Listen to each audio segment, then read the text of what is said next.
ایمل بس اسے دور جاتے دیکھتی رہ گئی۔ مہوش کو اب بھی اپنی ایک غلطی پہ پچھتاوا تھا کہ جب اس نے جزلان کا اصلی چہرہ اسے دکھانا چاہا تو اس نے اس پہ یقین نہیں کیا جس کا انجام وہ بھگت چکی تھی۔ وہ جب اپنا حوصلہ ہارنے لگتی تھی، ایمل تب تک اسے حوصلہ دیتی تھی۔ وہ جزلان کے دھوکے کے بعد پوری طرح سے ٹوٹ گئی تھی جسے ایمل نے دوبارہ جوڑا تھا۔ ہر ٹوٹی ہوئی چیز پہلے کی طرح تو نہیں ہو سکتی تھی، مگر ایمل کے سمجھانے، اس کا ساتھ دینے پہ مہوش کو کافی سپورٹ ملی تھی، اور یہ ایمل کی بدولت ہی ہوا تھا جو وہ آج سب کا سامنا کر رہی تھی۔ ایمل رکشے سے اتر کے رکشے والے کو پیسے دیتی بیگ سے چابی نکال ہی رہی تھی جب 3 چمچماتی بڑی بڑی گاڑیاں اس کے پیچھے آ کے رکیں، جس پہ وہ ایک دم ڈر گئی۔ مگر جلد ہی اسے احساس ہوا کہ یہ گاڑیاں ان کے گھر آئی ہیں، کیونکہ گاڑی میں بیٹھے شخص کو وہ اچھے سے پہچان گئی تھی۔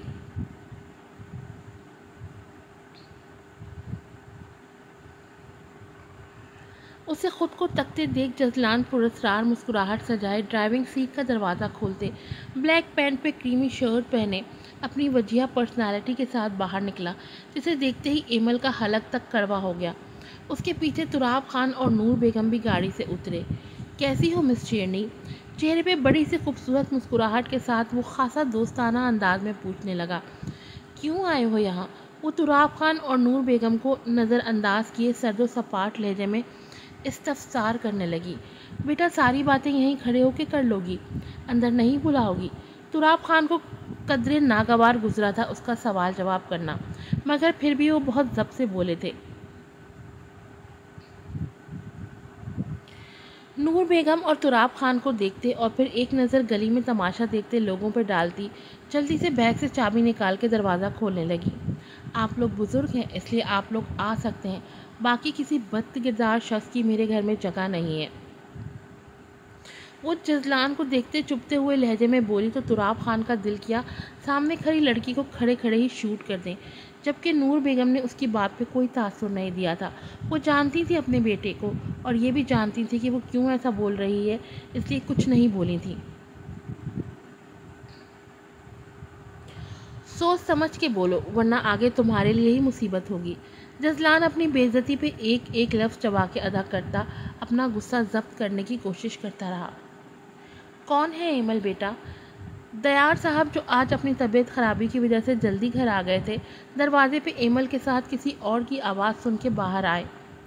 دیار صاحب کو دیکھ کے تراب خان کے منہ سے سرگوشی نما ان کا نام نکلا، جبکہ تراب خان کو دیکھ کے دیار صاحب کی حالت بھی ان سے غیر نہ تھی۔ دیار تم یہاں، اور یہ تمہاری بیٹی ہے؟ تراب خان اب بھی بے یقینی سے انہیں دیکھ رہے تھے، جبکہ باقی سب تو سمجھنے کی کوشش کر رہے تھے کہ تراب خان کیسے دیار صاحب کو جانتے ہیں۔ اندر آئے آپ لوگ۔ دیار صاحب ایمل کو خود کی طرف الجھن سے دیکھتے آہستہ سے بولے تو وہ لوگ اندر داخل ہو گئے۔ بیٹھیں، دیار صاحب نے سکون سے کہا۔ بابا آپ جانتے ہیں ان لوگوں کو؟ بیٹھتے ہوئے جزلان نے تراب خان سے پوچھا تو انہوں نے ایک نظر دیار صاحب کو دیکھا جو ایمل کو اپنے ساتھ لیے بیٹھ رہے تھے۔ دیار تم سب کو بتاؤ کہ تم میرے کیا لگتے ہو، یا یہ کام بھی مجھے ہی کرنا ہوگا؟ تراب خان کے لہجے میں ناراضگی تھی جیسے دیار صاحب محسوس کر سکتے تھے۔ دیار صاحب نے ایک گہری سانس خارج کی۔ وہ جانتے تھے ایک نہ ایک دن یہ حقیقت سامنے ضرور آئے گی، مگر وہ نہیں چاہتے تھے کہ جو رشتے وہ چھوڑ کے آ گئے ہیں وہ رشتے واپس ان کے سامنے آئیں یا ان کی بیٹی کو پتہ چلیں۔ اس لیے وہ ایمل کو بھی اس کی خالہ کے پاس بھیجنا چاہتے تھے، مگر ایمل کی ضد کی وجہ سے اسے نہ بھیج سکے، اور ان کے یقین کے مطابق آج وہ دن آ گیا تھا جب حقیقت سب کے سامنے آنی تھی۔ اس کی ضرورت نہیں پڑے گی بھائی صاحب، میں سب کو خود ہی بتا دیتا ہوں۔ میں دیار خان جاگیردار تراب خان کا چھوٹا بھائی ہوں۔ دیار صاحب سکون سے بولے تو سب نے حیرت سے ان کی جانب دیکھا۔ ایمل تو شاکڈ ہی رہ گئی تھی اتنی بڑی حقیقت جاننے کے بعد، اور دوسری طرف نور بیگم اور جزلان خان کا بھی یہی حال تھا۔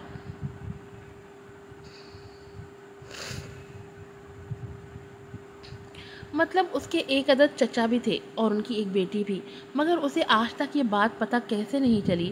اسے جیسے بہت افسوس ہوا تھا اپنے پاورفل ہونے پہ۔ بابا یہ آپ کیا کہہ رہی ہیں؟ وہ بے یقینی سے اپنے باپ کو دیکھ کے رہ گئی۔ تمہاری ماں شہر میں میرے ساتھ یونیورسٹی میں پڑھتی تھی، میں اسے شادی کرنا چاہتا تھا، مگر تمہارے دادا میری شادی اپنے کسی دوست کی بیٹی سے کروانا چاہتے تھے۔ بس اسی بات پہ ہماری بحث ہو گئی اور انہوں نے مجھے جائیداد سے آگ کر کے حویلی سے نکال دیا۔ تب میں شہر آیا، پہلے جگہ جگہ نوکریاں کی، جو سیونگز تھی اس سے ایک چھوٹا سا گھر لیا۔ اس کے بعد تمہاری ماں سے شادی کر کے میں ہمیشہ کے لیے شہر کا ہو کے رہ گیا۔ مگر میری شادی کے کچھ سالوں بعد گاؤں سے خبر آئی کہ میرے بابا کا انتقال ہو گیا۔ میں آخری بار وہاں صرف ان کی میت کو کندھا دینے گیا تھا، جو مجھے بہت مشکل سے دینا نصیب ہوا تھا، اور پھر اس کے بعد میں نے کبھی حویلی کا رخ نہیں کیا۔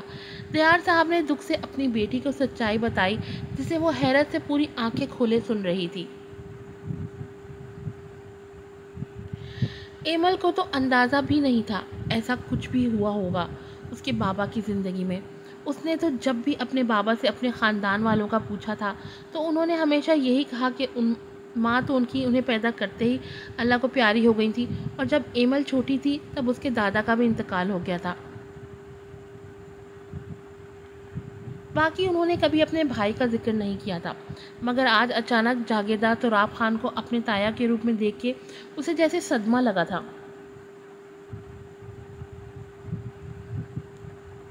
بابا جان کے انتقال کے بعد ہم نے تمہیں ڈھونڈنے کی بہت کوشش کی تھی، مگر جب تم نہ ملے تو ہم نے بھی ہار مان لی، لیکن مجھے امید نہیں تھی کہ تم مجھے ایسے ملو گے۔ تراب خان کے لہجے میں بھائی کے لیے محبت ہی محبت تھی، مگر دیار صاحب ایسے بیٹھے تھے جیسے انہیں کوئی فرق ہی نہیں پڑتا۔ خیر آپ لوگ بتائیں یہاں کیسے آنا ہوا؟ دیار صاحب نے بات کا رخ بدلا۔ دیار تم میرے بیٹے کو تو جانتے ہی ہوگے، سیاست کی دنیا کا چمکتا ہوا ستارہ، میری گدی کا جانشین جزلان خان۔ میں اس کا رشتہ تمہاری بیٹی کے لیے لایا ہوں، مجھے امید ہے تم اپنے بکھرے ہوئے رشتوں کو پھر سے مضبوطی سے جوڑو گے، تراب خان نے یقین بھرے انداز میں کہا، مگر وہ نہیں جانتے تھے کہ ان کا یہ یقین بہت جلد ٹوٹنے والا ہے۔ بابا، ایمل نے پریشانی سے باپ کو پکارا تو وہ اسے آنکھوں سے مطمئن ہونے کا اشارہ کرتے تراب خان کی جانب متوجہ ہوئے۔ انہوں نے ایک نظر سامنے ٹانگ پر ٹانگ چڑھائے بیٹھے جزلان خان کو دیکھا اور پھر اپنی بات کا آغاز کیا۔ ماضی میں جو کچھ ہوا ہے بھائی، میں اسے بھول چکا ہوں، اور رہی بات پھر سے رشتے مضبوط کرنے کی، تو مجھے نہیں لگتا کہ اب پہلے جیسا کچھ بھی ہو سکتا ہے، اس لیے آپ کے آوارہ بیٹے سے میں اپنی بیٹی کا رشتہ تو کبھی بھی نہیں کروں گا۔ وہ سکون سے کہتے سامنے بیٹھے باپ بیٹے کو غصہ دلا گئے تھے، البتہ نور بیگم ساری گفتگو میں خاموش تھی۔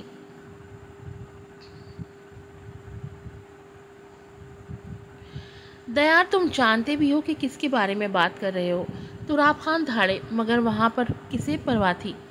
ایمل چائے لے کے آؤ مہمانوں کے لیے۔ ان کی بات کو اگنور کرتے دیار صاحب نے اطمینان سے ایمل سے کہا تو وہ مسکراتے ہوئے جی کہتی اٹھ کھڑی ہوئی۔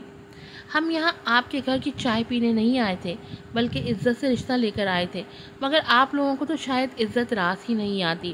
مگر آپ دونوں باپ بیٹی میری بات دھیان سے سن لیں، ٹھیک ایک ہفتے کے اندر اندر آپ خود اپنی بیٹی سے میرا نکاح کروائیں گے۔ جزلان غصے سے ان کے سامنے کھڑا ہوتے،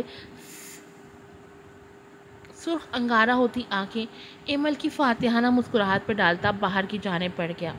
اس کو ریجیکٹ کیا گیا تھا، جو جزلان خان کی انا پہ وار تھا، جس کا بدلہ وہ کسی بھی حال میں ایمل سے شادی کر کے لینے والا تھا۔ پہلے تو وہ صرف اس کی کامیابی کی سیڑھی تھی، مگر اب اس کی ضد بھی بن چکی تھی، اور جاگیردار اپنی ضد کے کتنے پکے ہوتے ہیں یہ تو ہر کوئی جانتا تھا۔ یہ تم نے اچھا نہیں کیا دیار، اپنے ٹوٹے رشتے بچانے کا ایک موقع تمہیں اور ملا تھا، مگر تم نے وہ بھی گنوا دیا۔ ہم عزت سے تمہاری بیٹی کو اپنے گھر کی بہو بنا کے لے کے جاتے، مگر اب جو ہوگا اس کے ذمہ دار صرف تم ہوگے۔ چلو نور، غصے سے دیار صاحب کو انگلی دکھا کے کہتے وہ نور بیگم کو لیے باہر نکل گئے۔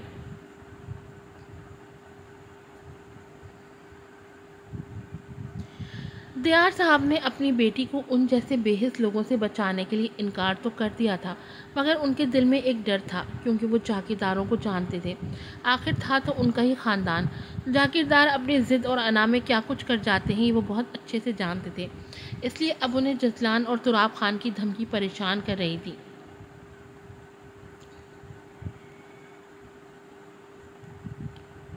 تھینک یو بابا، آپ نے اپنے بکھرے رشتوں کی خاطر اپنی بیٹی کو قربان نہیں کیا۔